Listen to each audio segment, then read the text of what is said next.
welcome back to the channel. Thank you for clicking play. It is episode 6 of our Football Manager 2019 series with Estudiantes de La Plata. Our quest continues as we look to establish Los Pincharatas as the top team, not only in Argentina but also in South America as well.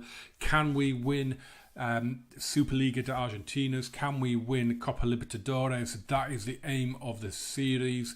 Hopefully we will establish Estudiantes as the dominant team on the continent. Today we are taking hopefully another step towards that domination against Newell's Old Boys. We've got a little bit of transfer news. It's kind of stumbling block, if you like. Our finances are just kind of hampering a couple of moves I really want to get through, and we've got one game to catch up on, so let's get right to it, shall we? Let's start with the only match we've played since that result in the last video against San Martin, and we went away again, second away game on the bounce, and again it was another 2-0 win, this time away at Colón de Santa Fe, and we left it late. Mariano Pavoni scored with 2 minutes to go, a very, very comical goal. He basically chased down the goalkeeper kicked it into his face, and the ball went in the back of the net. Happy days. Matthias Labba added one in stoppage time though, and we won 2-0 to keep up a quite phenomenal start to the season ahead of today's match with Newell's Old Boys.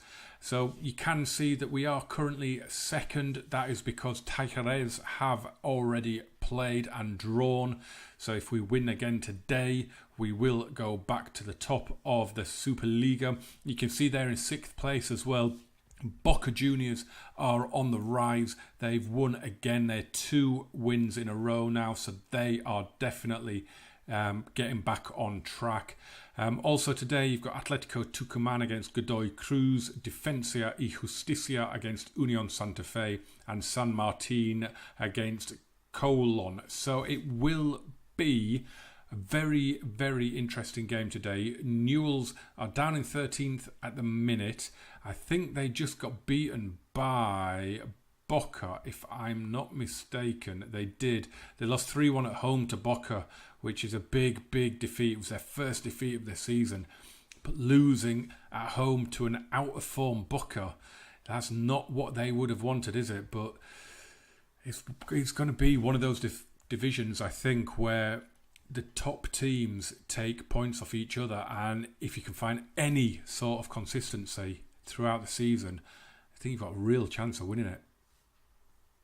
So I said about a couple of transfers that we were trying to get through, and we're really struggling. They're for end of contracts. The first one is Julian Chico from Boca.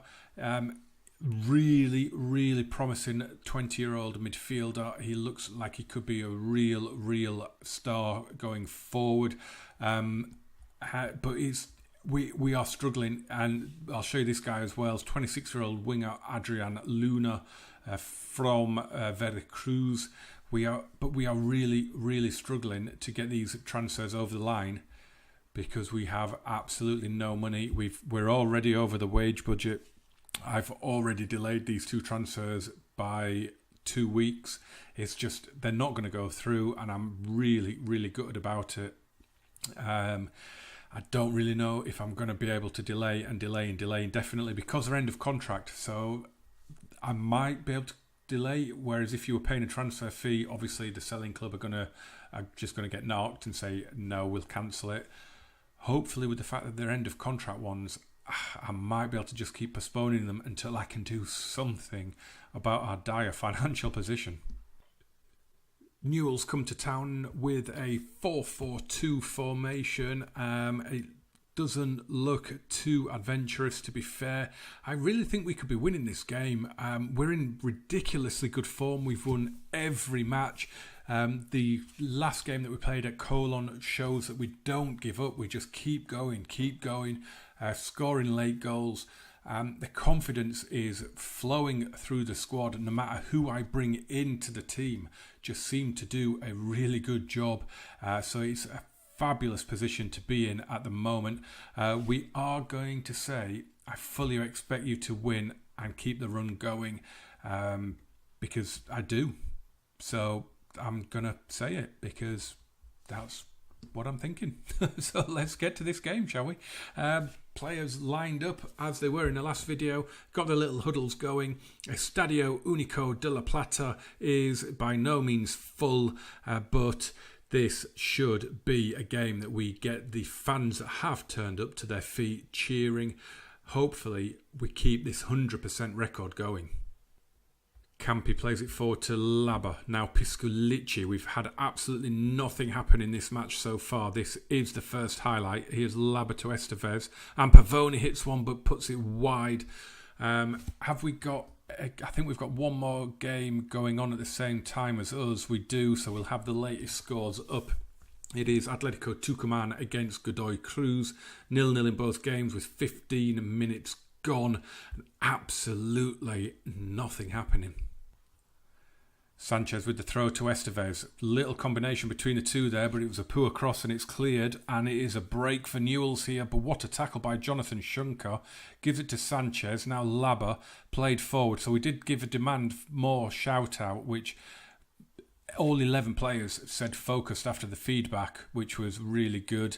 Laba spreads the play out to Seijas. You've got the right back on overlap here. He is Facundo Sanchez. Pulls it back to Estevez. And that is a brilliant, brilliant save from the Newell's goalkeeper. Pisculici doesn't clear the first man with the corner, but that was better. We've got an injury potentially at left back. Urquiaga is not looking well at all, as Juan Seijas brings it away down the right. He's gone all the way to the byline, plays it in, looking for Pavoni. It's cleared out, but only as far as Seijas. In it goes again, and a glancing header from Mariano Pavoni is tipped over the bar. We have a corner, and I just love the new animations on the match engine on the ball. You can really see that whip, can't you, from a corner. But Ibanez in goal for Newell's has been the star of the show so far. Not a contender for game of the season so far. It's goalless. It's goalless between Atletico Tucumán and Godoy Cruz as well. It's not been a classic, that is for sure.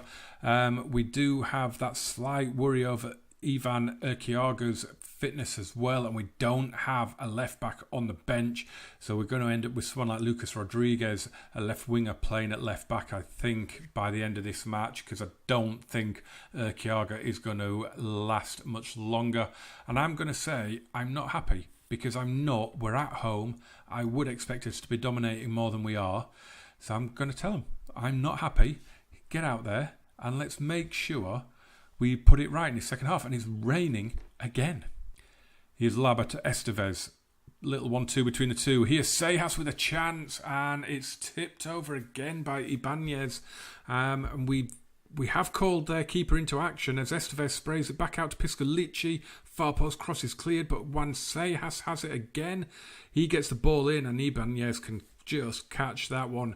But he has made a couple of really, really good saves.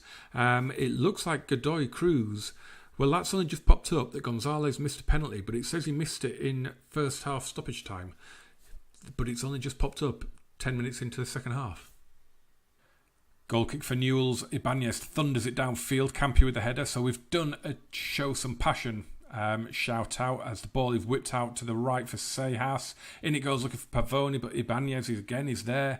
He is a one-man wall at the minute. He's catching every cross. He is saving whatever shots we put anywhere near his goal. But it comes for Estevez here, and he smacked the post. Would you believe it? The one time we beat the keeper, we hit the woodwork. 25 minutes to go. We're making a double change. Gaspar Iniguez is coming on for Matías Laba in midfield. And we're bringing on Mauricio Rosales for Ivan Urquiaga at left back. He is a right-footed fullback, Rosales, but he is quite comfortable playing as left back. So we're going to put him there rather than putting a winger there, just because he's a little bit more suitable for the role. Facundo Sanchez with the throw to Estevez. Plays it back to Rosales. Spreads it out to Sanchez. And in for Piscalucci on his favoured right foot. But the shot is straight at Ibanez. We've gone attacking. We've just tweaked the passing style a little bit to more direct. But nothing seems to be working. Seijas coming away down the right. That's a really bad challenge, and they're down to 10. Bernardeo was sent off for that. We're not going to see the free kick apparently, but we are up against 10 men now. We've got 3 minutes of stoppage time, but it looks as though our 100% record is coming to an end here unless we can do something here. It's Piscalucci. It's blocked. Seijas picks it up. Come on, let's get oh no. Seijas has been dispossessed, and Formica brings it away. Surely not. Surely not. It's... Oh God. I wondered what happened there. Andujar missed the cross. He was pushed. And it's finished. It's over. Wow. That was rubbish. That was an awful match. Our unbeaten... Our 100% record is gone.